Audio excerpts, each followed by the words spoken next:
The notification came just as I was replaying her smile in my mind. A vibration, brief and innocent, like any other.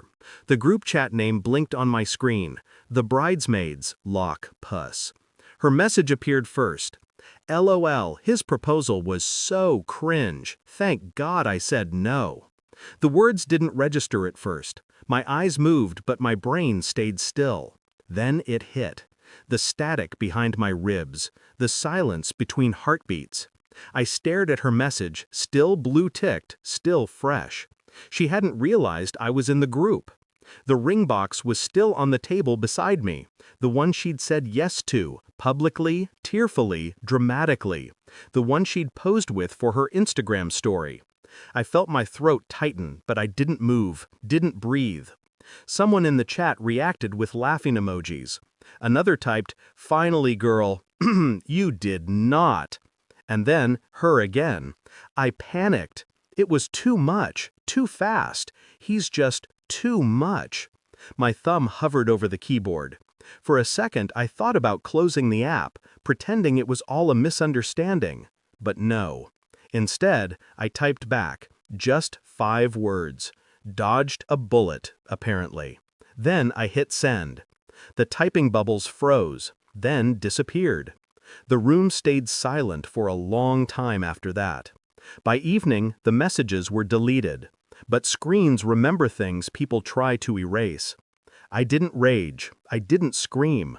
I took screenshots, methodically, one by one. Her words, their laughter, my reply. Then I forwarded them to her mother. She was the kind of woman who believed in appearances more than air. The kind who'd already booked a venue before I'd proposed. She called me the perfect gentleman. She called her daughter a future queen. She texted back almost immediately, "What is this?" I didn't reply. An hour later my phone rang, unknown number. Her mother's voice came through, sharp and trembling. "What did you send me?" "You should ask your daughter," I said. Then I hung up. The next day, chaos began to breathe. Her friends went quiet online. Her family withdrew their smiling posts. And she, my fiancé, sent one message, "Can we talk? Please."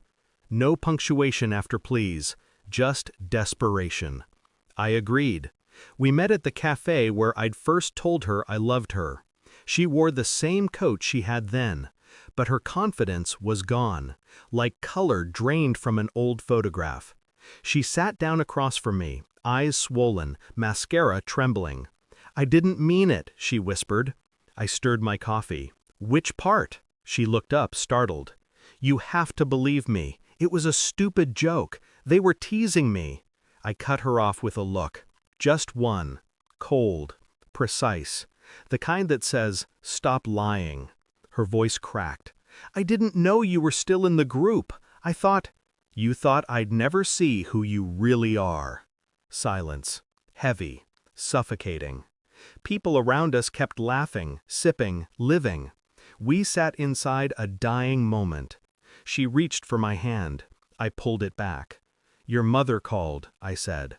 Her face drained of color. "What did she—" "She saw everything." I didn't need to elaborate. Her eyes widened in horror. She knew exactly what that meant. That night, her family's perfect image began to fracture. Her mother's charity dinner was suddenly postponed.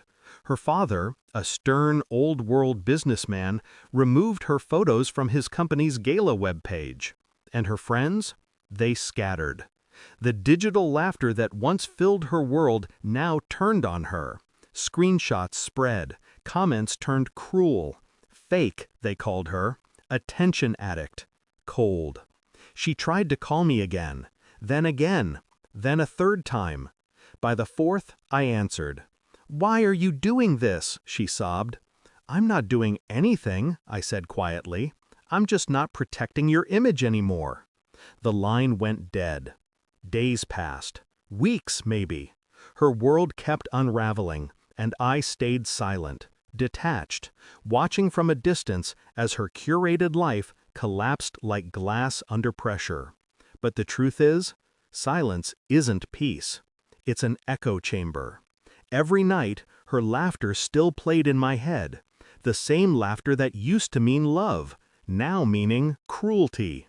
I kept replaying that message, the simplicity of betrayal, the casual mockery. I realized then how people ruin others not with hatred, but with indifference.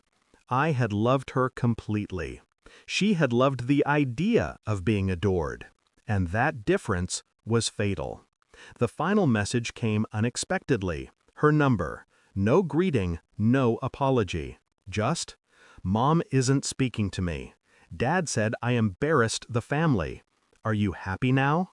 I stared at it for a long time, then replied, "No, but I'm free." She didn't answer. Weeks later, I saw her at a mutual friend's event. She approached slowly, face thinner, eyes dull. The ring I'd given her was gone, but the mark it left on her finger wasn't. "Everyone hates me," she said quietly. "No," I said, "they just finally see you." She swallowed hard, eyes glistening. "You could have just broken up with me quietly." I looked at her. "You could have respected me." Her lips trembled. "I made one mistake." I smiled faintly. "No, you made one message visible." And with that, I turned and walked away. Now, when I think of her, I don't feel anger, only understanding. Some people destroy love just to feel powerful. Others destroy themselves, pretending they never cared. She was both. And I was simply the mirror that showed her truth. Sometimes revenge doesn't need rage, just exposure, just silence, just letting the world see who someone really is. I deleted the screenshots a week later, but I didn't need them anymore, because every time I remember her message, "LOL, his proposal was so cringe," I remember the only reply that ever mattered. Dodged a bullet. And I meant every word.